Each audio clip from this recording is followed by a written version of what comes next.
রাধে রাধে বন্ধুরা, কেমন আছেন সবাই? গোপাল আদর চ্যানেলের আরেকটি ভিডিওতে আপনাদের সবাইকে স্বাগত জানাই। তার আগে আপনাদের সকলকে অনেক অনেক ধন্যবাদ, কারণ আপনারা গোপাল সোনার ছোট ভিডিও মানে শর্ট ভিডিওগুলোয় অনেক ভালোবাসা দিচ্ছেন। সেই রকমই একটা শর্ট ভিডিও গোপাল সোনার সিঙ্গারের ভিডিও আপনাদের অনেক বেশি পছন্দ হয় এবং আপনারা অনেক ভালোবাসা দেন। সেই কারণে স্নান ও সিঙ্গারের একটা ভিডিও আজ আমি আপনাদের সাথে শেয়ার করছি। ভিডিওর শুরুতেই আমি বলি, আমি যে ভিডিওগুলো আপনাদের দিচ্ছি আপনাদের কেমন লাগছে আপনারা তো জানাচ্ছেন অবশ্যই। আরও অনেক রকমের কমেন্ট আমি পাচ্ছি। কিছু কমেন্ট আমার খারাপ লাগে, আবার ম্যাক্সিমাম কমেন্টই ভালো, ভীষণ ভালো। সবাই আমার গপু সোনাকে এত বেশি ভালোবাসা দিয়েছে, ভালোবাসা দিয়ে ভরিয়ে দিচ্ছে যে কি বলবো। আমি অনেক অনেক বেশি আপনাদের কাছে কৃতজ্ঞ। সে যাই হোক, আজ আমি ভিডিওতে ফিরে আসি। যে জন্য ভিডিওটা আমি করেছি, যে সিঙ্গারটা আমি আপনাদের সাথে শেয়ার করব। এই যে কমেন্টগুলো এসেছিল, এই কমেন্টে অনেক কমেন্ট এমন ছিল যেটা থেকে আমি শিখেছি কিছু জিনিস, সেটাই আমি আজকে এখানে অ্যাপ্লাই করছি। এবং আমি মনে করি শেখার কোনো শেষ নেই। এটা কখনোই হয় না যে আমি সব জানি বা সব জেনে গেছি।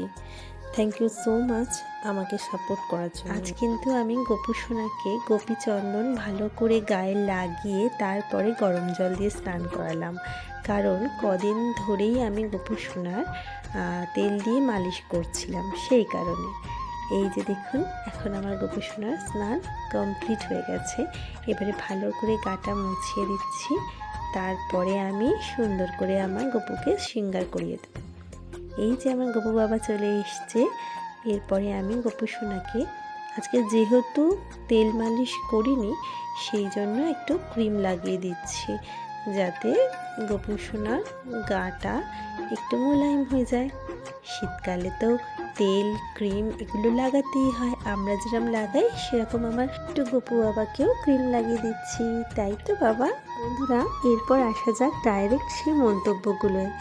আমার এই ভিডিওতে মানে আমার গপু সোনার ভিডিওতে আপনাদের করা সেই সব মন্তব্যে এরকম অনেক দিদি ভাই, দাদা ভাই, বোন আছে যারা গপু সোনাকে ভীষণ ভালোবাসো, তার কেয়ার করো। সেই জন্য আমাকে আমার একটা ভিডিওতে আমি কুমকুম দিয়ে গপু সোনার সিঙ্গার করিয়েছি, সেই দেখে ওনারা কমেন্ট করেছিলেন যে বোন বা দিদি, কুমকুম দিয়ে সিঙ্গার করো না গপু সোনার। তো থ্যাংক ইউ সো মাচ আমাকে বলার জন্য, আমাকে শেখানোর জন্য। আমি কুমকুম দিয়ে সিঙ্গার খুবই কম করি। আমি কাজল দিয়ে কাজল পরাই, লিপস্টিক দিয়ে লিপস্টিক পরাই। ওটা জাস্ট ভিডিও করার জন্য হয়তো করেছিলাম। সে যাই হোক, আপনারা যে আমাকে বলেছেন তার জন্য খুব খুব খুব ধন্যবাদ। আর এখানে আমি লিপস্টিক দিয়ে লিপস্টিক পরাচ্ছি, কিন্তু এটা কিন্তু লিপস্টিক, কুমকুম না। আর কাজল দিয়ে কিন্তু কাজল পরালাম, ঠিক আছে? আর একটা দিদিভাই আমাকে বলেছিল যে সিঙ্গার করা আছে তার উপরে আবার সিঙ্গার করছো। তো দিদিভাই আপনাকে বলি, সিঙ্গার করা তো আছেই, কিন্তু পুরো পারফেক্ট হয়তো থাকে না সব সময়, উঠে যায়, উঠে গেছেও। সেটা আপনারা হয়তো ক্যামেরার ওপারে থেকে দেখতে পাচ্ছেন না, কিন্তু আমি তো ডাইরেক্ট দেখছি, সেই কারণে আমি সেই জায়গাগুলোকে কিন্তু ফিল করে দিচ্ছি, যাতে গোপাল সোনাকে একটুও কোনো দিনও অন্যরকম না লাগে, সুন্দর যেন সব সময় লাগে। সেই কারণে আশা করি আপনি বুঝতে পেরেছেন। আর এই দেখুন, আপনাদের সাথে কথা বলতে বলতে আমি একটা বোকার মতন কাজ করে ফেলেছি। আমি আগে গপু সোনাকে কাজল পরিয়ে ফেলেছি, তারপরে জামা পরাতে এসেছি। আর জামা পরাতে গিয়ে গোপাল সোনার কাজলটা ঘেটে গেছিলো। যাই হোক, আমি মুছে দিলাম কাজলটা। এরপরে দেখুন গোপাল সোনার চুল লাগিয়ে দিলাম, তারপরে একটা সুন্দর হেয়ার ব্যান্ড।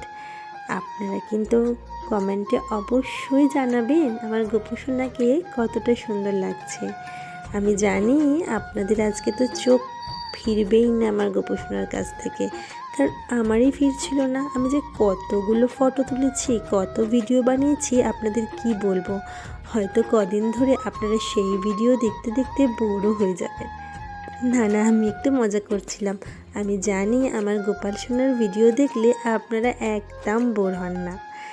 আচ্ছা, এরপরে আমি বলি, আমার এক দিদি ভাই জিজ্ঞাসা করেছিল যে গোপাল সোনার সাইজটা কী। তো বলি, আমার গোপাল সোনা 11 নম্বরের গোপাল সোনা। আর এক দাদা ভাই জিজ্ঞাসা করেছিল, সোনা গোপাল তোমার নাম কি? তো আমার গোপাল সোনার নাম আমার গোপাল সোনার নিজের মুখ দিয়ে শুনে নিন আপনারা।